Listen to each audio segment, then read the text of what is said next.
Some of you may remember I made a video late last summer, early fall, probably late last summer, about this and how much trouble this is causing me. As some of you may know, I'm a pretty big fan of 22s. It's the only thing I own right now other than maybe a shotgun. I own a 30-06, but they're kind of in storage. But I use these regularly. As a matter of fact, I have a carry pistol that's a 22 as well, little Ruger SR22. Now, I know a lot of people seem to think that you got to have knockdown power, but these things do everything I need. I feel quite comfortable. I just don't see the point in having anything bigger. As far as my carry pistol, I've explained before that if I get anything much bigger, you can see it. I'm just not a big guy, so having something like this is perfect.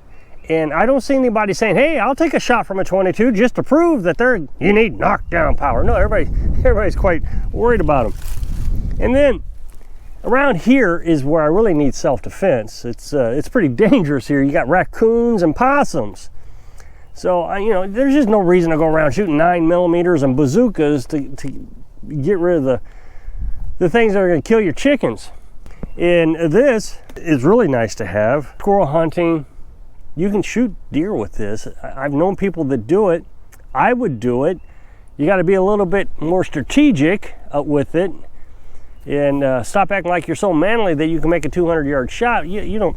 Look, I bow hunted deer, and the most you can probably get out of that is about 50 yards. And beyond that, then it gets a little hairy. I know you can do better, but 75 yards at max, I would imagine. I know somebody, I could do a 600-yard shot with a bow and arrow. You just wait on it. So you got to be a little bit stealthy when you go hunting. My grandpa used to talk about how grandpa would just go out in the woods and just snatch a deer. It's an exaggeration, but we've all watched Braveheart. Anyway, I'm getting a little off course, but the 22 is pretty handy. Now, of course, I have to have a laser sight nowadays because my right eye went bad. It's hard for me to shoot a rifle with my right eye, so I still like to have it posed in the right-hand position. So the laser sight just helps me acquire the target a lot quicker. I do pretty good now with the Ruger with my left eye, so don't have a problem with that. Another philosophy I have is I think you need a firearm that it will be easy to get bullets for if something goes wrong. Something that everybody has. So like 9mm, everybody's got a 9mm, it seems like. 22, everybody that has anything to do with guns has 22s rolling around in their drawer. So if somebody abandons their house during SHTF, we hear about that all the time. Everybody's going to have them. You just go in somebody's house, you'll find 22s laying around because everybody else is going to be thinking, I need the knockdown power. Now, I used to have 357s. I had 2 revolvers, well, maybe even more than that, I don't remember. And I also had a long rifle, Henry 357, and I did shoot deer with that. Pistol bullet that I could use as a rifle.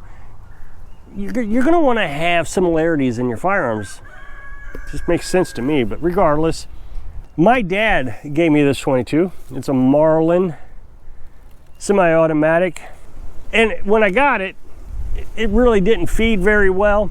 With these Marlins, you got to keep clean. 22s are just a very dirty bullet, so I cleaned it up, and it shoots absolutely fantastic now. I just don't have any issues with it. Very accurate. I got another one just like it at Mom's house. Dad gave me that one too when I was very young. And it never shot well. It wouldn't feed the next bullet, got jammed up all the time. I didn't, back then you didn't have YouTube to tell you how to do things. So I'll get that back from Mom one of these days and I'll clean it up. And then I'll have 2 of these. I don't know why I need 2 of them, but I'll have 2. I wouldn't be able to shoot the other one because of the sight. But still, I could buy another sight, I suppose. I cleaned that one up. I redid it and refinished it. It's really pretty. It'd be more of a, let's hang it up on the wall. Of course, we live in a tiny house, so I got to have smaller firearms there also. You know, I have a shotgun, but it's more of got the pistol grip, and I really don't like it. But if I can hang it on the wall, it fits in our little tiny house. I wouldn't be able to put a full-length rifle or pistol in the house. It would there's just no room. Of course, I don't talk about firearms or politics too much on this channel, but when I feel like something's going to affect the off-grid life, whether it's politically or firearm related, I try to bring it up. So back in August, I was talking about this new proposal that the ATF had. Now, in that video, I'll put an up next box at the end of this video to that video. I said laws, you know, the ATF making laws. ATF doesn't make laws.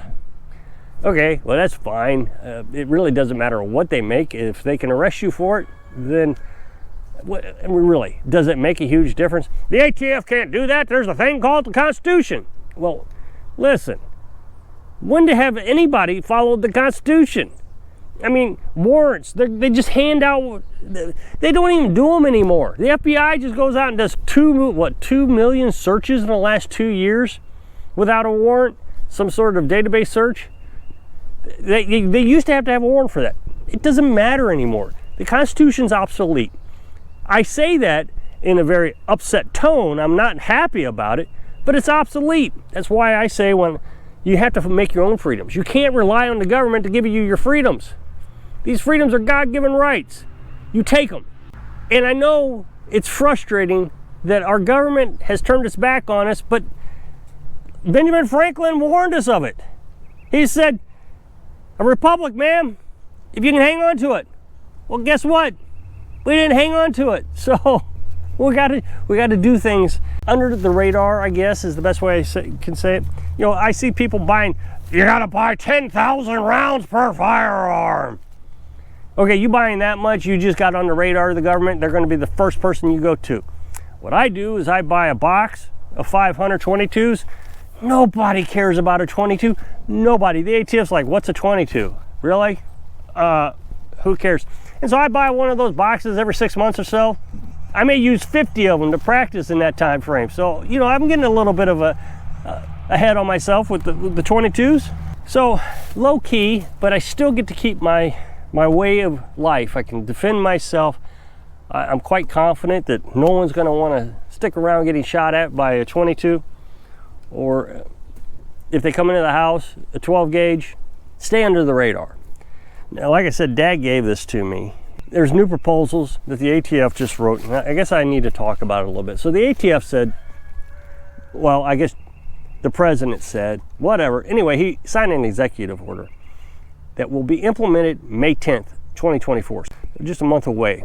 And there's a whole bunch of stuff in it, but the thing that really bothers me, now I don't write scripts in these videos, so I'm probably quoting it wrong, but essentially, if you cannot sell firearms privately. Now, there's a whole bunch of this, and I'm not a lawyer, and I don't care to be a lawyer, but you cannot sell a firearm privately. Now, in the previous video, I thought it meant you couldn't make a profit. But in this, you can't sell it. You may be subjected to federal prosecution if you sell a firearm. Now, there is a caveat to this. The last video I made, people said, well, if you want to sell your 22, this one, because Dad gave it to me, so if I sold it, it would be a profit, sell them some eggs for however much you wanted to sell that gun for, and just give them the gun. Ah, yeah, that's a real tricky way of doing things. First of all, that's called a lie. And so when the ATF do an undercover thing and they want to buy your 22, you put it on, I don't know, Facebook Marketplace or someplace. I don't know where you can sell guns. And so they come over and knock on the door. Yeah, I want to buy that 22 you were talking about. Oh, good. I'm not really selling a 22. I'm selling eggs. You want some eggs? $200. And I'll throw in a rifle for free. You've just lied to the ATF. So not only you're going to be prosecuted for selling a firearm, you're going to be prosecuted for lying to the ATF. You're not allowed to do that. Isn't it funny? So yeah, lie all you want, just get more charges racked onto you. What I would suggest is don't sell them anymore. Just don't. Hold on to them. So I can't sell this anymore. Now, the caveat to this is, if you sell this, they say that you can still sell this. The caveat is they ask you, hey, can you give me another one of those? And you say, yeah, let me get you another one. They can get you on that. because now they consider you a dealer. Now, I just told you I have another gun just like this. Maybe I wanted to sell both of them, and the guy says, hey, you got another one I can buy? So I said, yeah. So again, the ATF shows up, hey, you got a 22 I can buy? Sure, right here. You got another one? Yeah, sure, right here. You're a dealer. You can sell your collections, but what is a collection? They're gonna get you. They don't want you selling. So what the deal is they say that these purchases are what contribute to all the killings going on in the world. Now, there's a lot of percentages. I'm not going to get into them all. But essentially, non-FFL licensed sales are what is causing the most issues, gun violence. Now, gun violence is also considered police shootings, self-defense shootings. If a bullet kills someone, it's called gun violence. So, here's the deal. Some outrageous number, let's call it 45%, are gang members selling firearms. Now, here's my thinking. That's interesting. The gang member is going to look at this law and say, oh man, you're right, I need to get an FFL license so I can sell guns underground. Yeah, wouldn't that be cool? Maybe we should pass a law that says you have to, I don't know, get a license in order to sell drugs. Oh wait, we have one of those, but they still sell illegal drugs. I'm confused. So anyway, that's why we got to do this FFL license. You have to have an FFL license if you're going to sell guns privately. They've done a study on this, and something like 0.8%, so less than 1% of the people who are killed by firearms purchased at gun shows. I think the number is just over 300, like 324 people have been killed by firearms purchased at a gun show. Now, I just did a video yesterday, completely different topic, that 40,000 people a year are killed by firearms, gun violence. So 40,000 a year versus 324 total up to 2019 that were purchased from a gun show. So it's very important that those 324 lives changed all the laws so I could get in trouble for selling this gun. I know people that would get themselves in trouble. People who just sell junk. People who just sell junk for a living.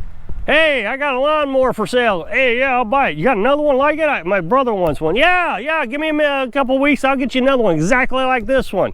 Same thing with firearms. Hey, I got a 22 I want to sell you. Hey, you got another one? My brother wants one just like it. Yeah, I got one at Mom's house. That would get you arrested for a felony. So we got to worry about that. 324 people. Don't get me wrong, it's tragic. 324 people died, I get it. Here's the thing, is this is not going to affect gang members at all. They're going to continue doing business as normal. But good, law-abiding citizens are going to get wrapped up in this. For example, I think this is ridiculous. Let's say a gun dealer loses his license for whatever reason, and he has to close up shop. Well, he's got all this inventory now. He usually sells that company, that business, to somebody else with that inventory. Makes sense. You close down shop, you want to sell out that inventory, you sell the whole business to someone else. That's illegal now. You can't do that. You lose your license, you've got to go through another gun dealer to be able to sell your business. And other gun dealers aren't all that excited about doing it because the person who's selling it lost their license. Why would they want to risk it? So it's a big mess. This is how they're going to get us, little pieces at a time like this. So I know people are going to get in the comment section, well, there's a constitution. No, there's a document that was written a little over 200 years ago that doesn't apply to anything. It's a nice piece of paper with a lot of history on it, but get over it. You have to find your own freedoms. So buy your guns, but don't sell them. The other thing that came up a lot was I was told in my last video, that's not true. This isn't true. You're making up a story just to scare people. No, all you got to do is go to the White House webpage, and I know somebody said, you didn't put a link down below. Well, I don't put links down below because as soon as I do, YouTube then says it's spam, and I get in trouble and get a community violation. So I don't put links in it. But at the White House, Kamala Harris said that 1 out of 5 people have a family member that has died from gun violence. 1 in 5. That's not even close to being possible. I know people, and I don't know anybody who knows somebody that died from gun violence. I don't. It's just not a feasible number. They make up statistics just to control us. And once you accept it, you can live a lot freer like me. So if you click this up next box, it'll take you to the video that I made last August or whenever it was. So if I can inspire you to find your own freedoms when you're living your dreams. Thanks for watching.